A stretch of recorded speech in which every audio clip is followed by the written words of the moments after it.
We're gonna wait here until we get the clear from the warden to go in. Do I have anyone's first safari? Is your first safari ever? Well, welcome. If it is not, welcome back to the Harambe Wildlife Reserve. Is anyone celebrating anything? We have birthdays, anniversaries, anything like that? Are we celebrating life? Does everyone have a birthday this year? Because I would hope so. Okay, well, happy belated birthday or happy early birthday. We have the all clear, so we're going to start in the Little Aturi Forest.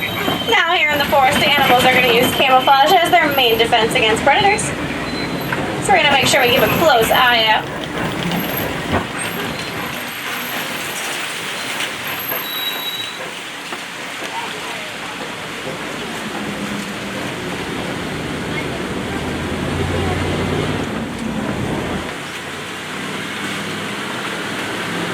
On the right-hand side behind that tree, he was hiding on me, you're going to see an okapi. It's brown with those zebra-like legs.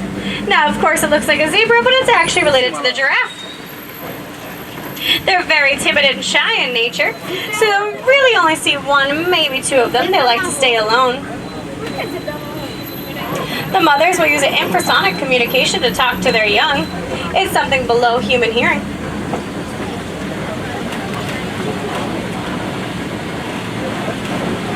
On my left-hand side coming up, you're going to see this black rhino.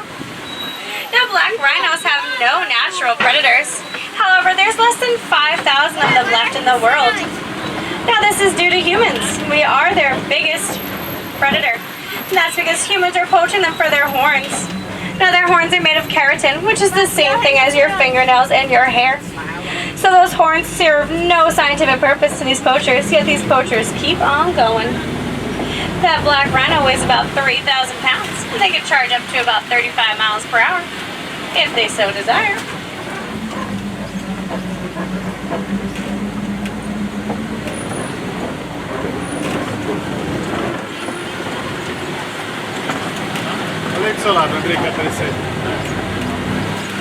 Alright, looks like I see two different animals on my left. The first one's going to be these big tan antelope. The tan ones are called the greater kudu. These are females because, one, they're together and they do not have any horns. Males exclusively have the horns, and those horns can grow to 6 feet. They are the tallest of the antelopes, and they can jump up to 8 feet. The other animals in the back, those orange-brown ones, are going to be bongos. If we take a look at their horns lean backwards. Now, their horns are going to lean backwards in order for them to get through any of this thick brush and vegetation if something is chasing them. They're nicknamed the ghosts of the forest because they're rarely ever seen. Because they're a really great sight. And they are one of the heaviest antelopes in the forest, weighing between 500 and 900 pounds. We're going to head into the Safi River and see if we can find some animals that might be living around in the river. Anyone know what might be living around in the river? Crocodiles and hippos. I see one hippo down here on the right-hand side, and it looks like there's some bubbles, but he's behind me. Now, they are submerged, and that's because they're trying to keep cool. They are among the largest and most dangerous animals in Africa. A newborn calf can weigh 85 pounds, and they can stay submerged under that water for up to 8 minutes at a time. I can only do that with scuba equipment, so I think that constitutes as cheating. But obviously they do it to keep cool. They tend to walk or run along the bottom. They don't really like to swim, even though they can. And on the left-hand side on the island, those gray birds are pink-backed pelicans. Pink-backed pelicans get their name because of the pink coloration they're going to turn during mating season. Their wingspan's about 7 to 9 feet. And they like to stay in pairs of about 20 to 500. There's a hippo right here. He's getting in the water, guys. Right on my left-hand side. If you see, I don't think he has his mouth open, but they've got those huge, huge teeth. Those teeth are really only used for defense because they only eat grass.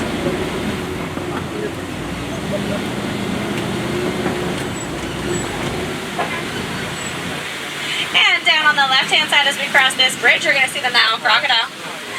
The Nile crocodile average is about 16 feet and 500 pounds. They eat about 1 full meal per week. Now they've known to go longer without eating anything if food is scarce. I think they'd be pretty hangry though. I know I'd get hangry after a few hours of not eating. Now crocodiles have a very powerful jaw. They're able to crush the bones of their prey. And the mothers and fathers, they will take their hatchlings, roll them around in their mouths, and help the babies to emerge.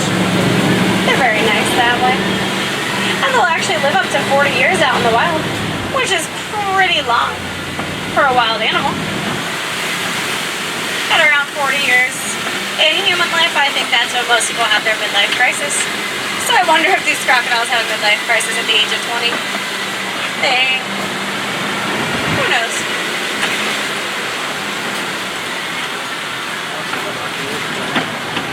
This weird looking tree on my right hand side, that's a baobab tree.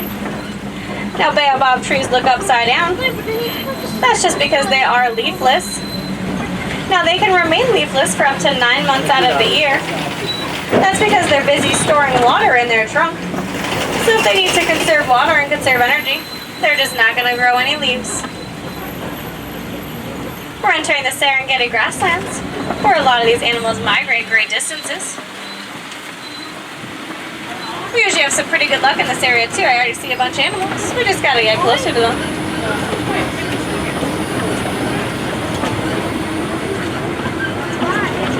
So first on the right hand side, you're gonna see the Antelope cattle. Now the Antelope cattle is the only domesticated animal we have on our reserve. It's nicknamed the Watusi, and that's after the people that first domesticated them. If you take a look at their horns, they look huge. And they look heavy, but they're not at all, because inside those horns are blood vessels that are in a honeycomb-shaped pattern. And so those horns actually act as a cooling system. And those horns will grow only 3 to 4 feet long.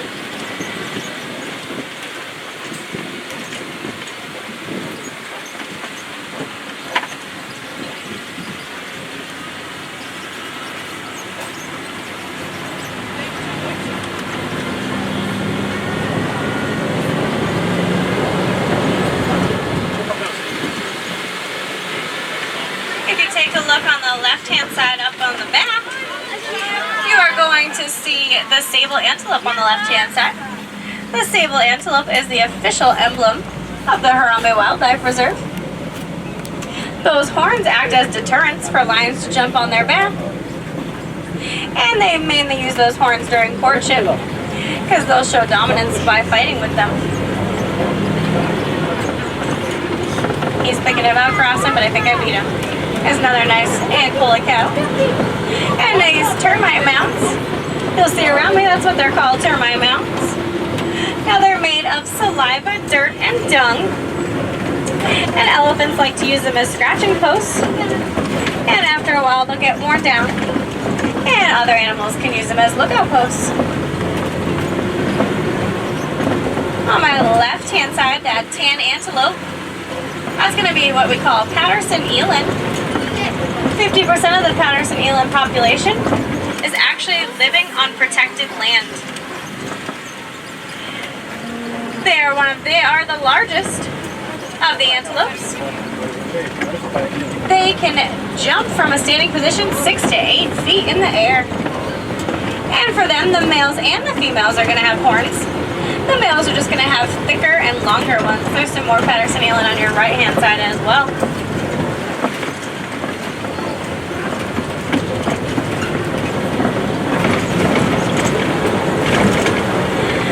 These animals you see out here are white-bearded wildebeest on the right-hand side.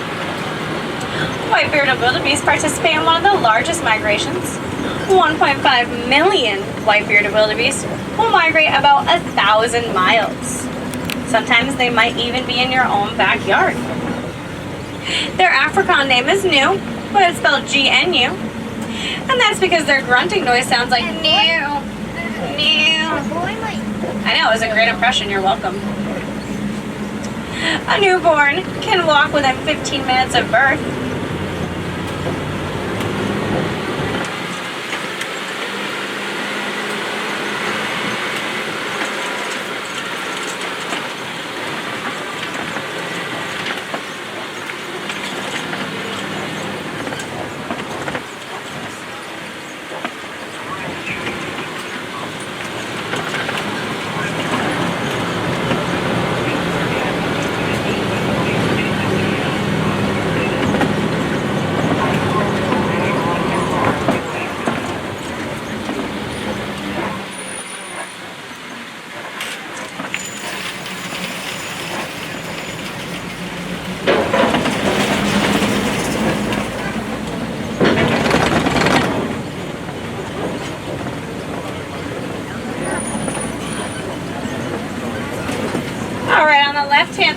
chance and look all the way in the back, there's mandrills. Now the mandrills are the largest monkeys in the world. They're playing around. They usually hide behind these trunks. Now you might not even be able to see them. Now mandrills, if you can see them, they've got red and blue markings on their face. Now when they get excited, that marking will actually get brighter, kind of like when you embarrass your teenager. It's like it blushes. And they like to stay in small little groups, but they are the largest monkeys, weighing about 100 pounds.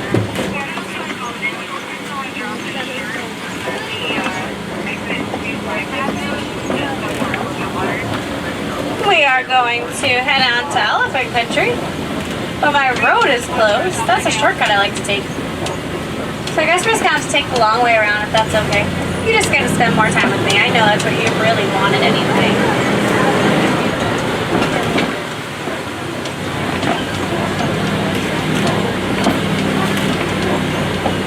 Oh, look, it's a bridge. Yay. It looks pretty old, and I don't know the last time we've used this, so we're going to go poli-poli, which means slowly in Swahili.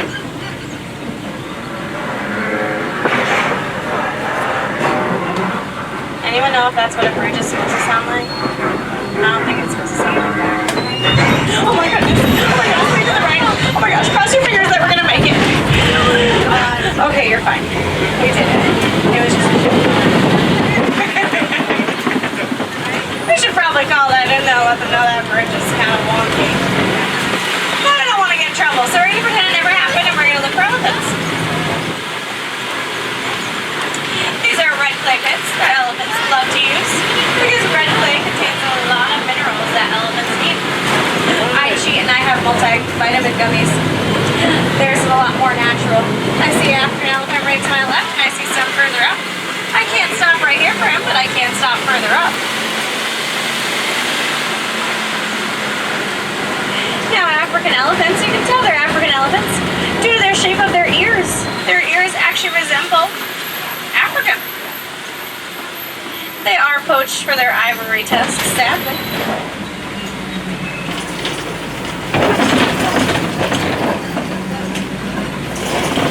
You'll see that African elephant, and you'll see it's most likely a male because it is alone. And he's flapping his ears around.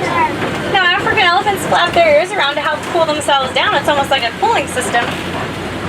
They gotta cool themselves down an extra 15 degrees by flapping their ears around.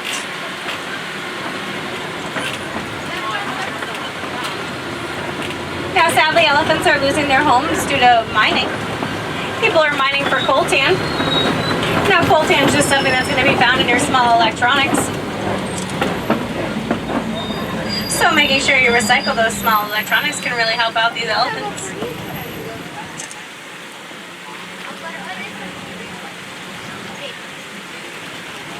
Coming up here on the left-hand side on the island, you're going to see greater flamingos.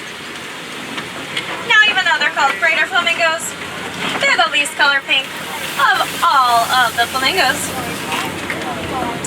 Now when you see a group of flamingos together, it's called a flamboyance. And they get their color pink from the brine shrimp and any other crustaceans they eat that contain carotene. Anyone know what color they are when they're born? They are gray. They're like a gray fluff ball. And it takes them about 2 years until they get to that pink coloration.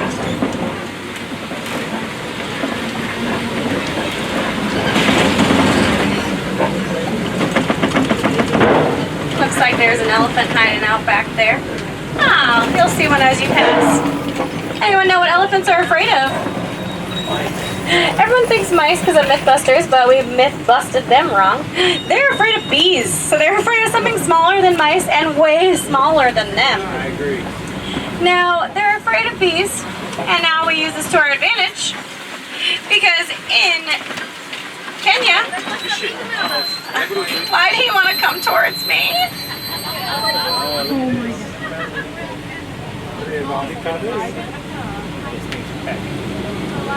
Let's not encourage it to peck me in the face. That'd be great. Thank you. Now, they are afraid of bees. So in Kenya, They're putting up beehives against the fences. That way, elephants don't crop raid them, but they get to keep their land. Canyon farmers get to keep their land, and the farmers get to use the honey to sell. Now, as you saw it trying to come at me, was the ostrich. They are the largest birds in the world. However, they are flightless. They do have those wings, but they use those wings to help them steer in the right direction. Because they can get up to 40 miles per hour and my truck only gets to 8. That's why I was a little bit nervous, guys. Just a little bit.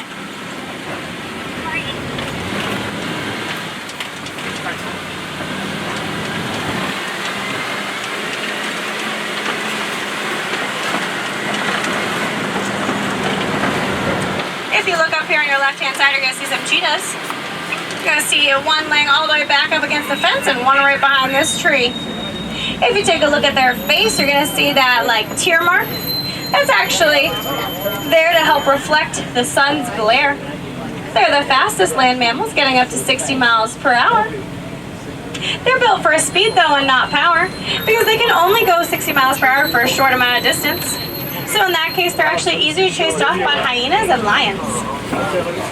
And they're going to use that tail that's very muscular to help them steer them in the right direction, kind of like ostriches use their wings, because they're getting up to a fast speed. Coming up on my left-hand side are going to be the white rhinoceros.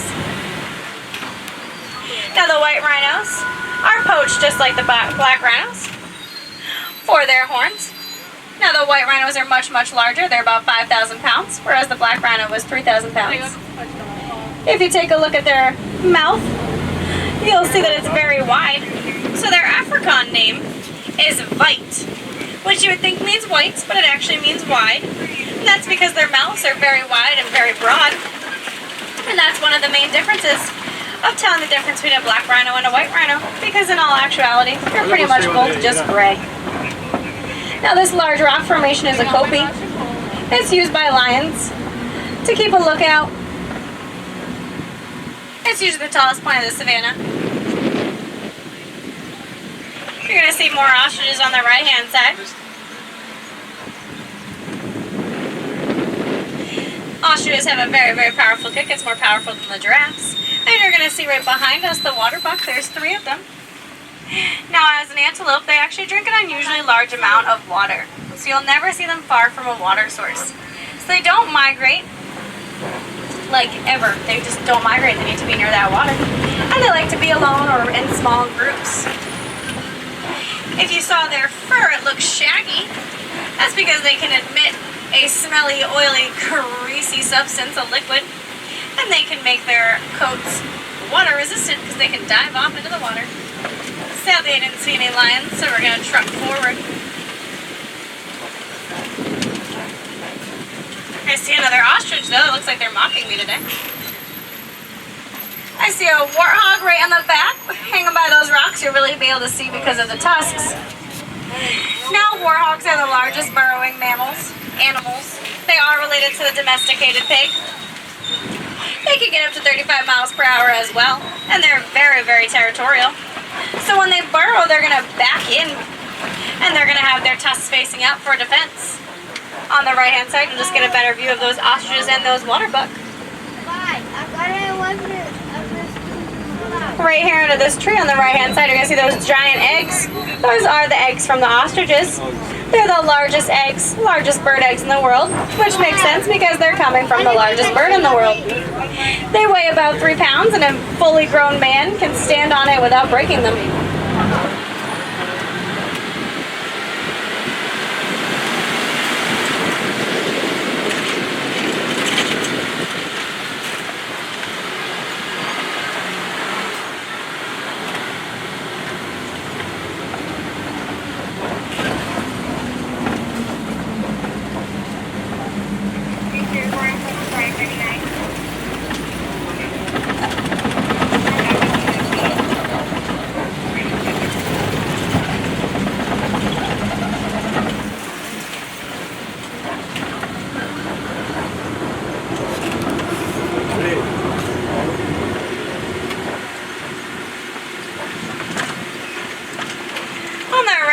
There's 2 different species, the yellow-billed stork and the scimitar horned oryx. Now the yellow-billed stork gets its name from, well, it's yellow-bill because we're very creative. They like to eat small fish, frogs, snakes, and even small birds if they can fit in their mouth. They reach about 5 feet. As for the scimitar horned oryx, there's not many of them left. You'll see that they're mostly white in color. That's because they are going to reflect the sun and absorb less of the heat, because they already have a higher body temperature than most other animals. They're able to go without water for 9 months, so they really need to conserve themselves. In order to do that, they're not going to sweat until they reach 115 degrees Fahrenheit, which I'm like very jealous about every time I say it. It's just not fair. It would be great for Floridians to not sweat until they reach 115 degrees. But obviously the scimitar horned oryx have that because, well, they're not drinking water half the time. They need to keep their water in them. Now, friends, I have some sad news. Bad news is that our safari is almost over. What are we gonna do? I'll cry for you, it's okay.